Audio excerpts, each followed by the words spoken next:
Hello creative buddies, welcome back to Flying with Art. In today's video, I will be sharing you how to make this tropical cockatoo mural wall art using cardboard and wall putty dough. So let's get started.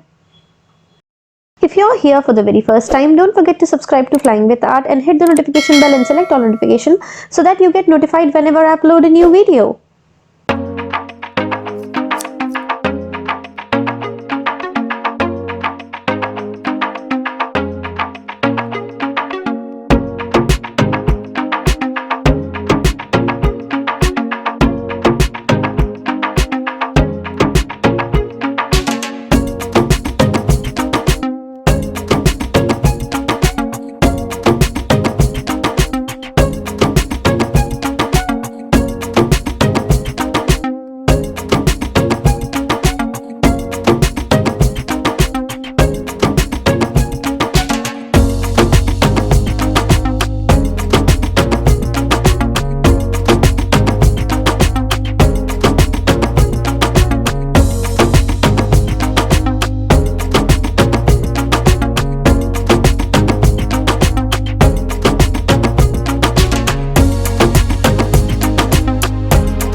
completes our beautiful wall hanging.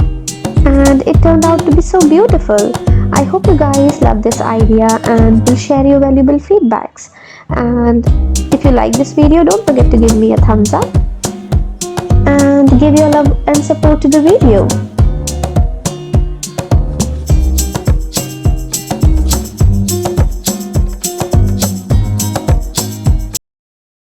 Subscribe to Flying with Art and hit the notification bell and select all notification for my upcoming videos. Thanks for watching. See you in next one.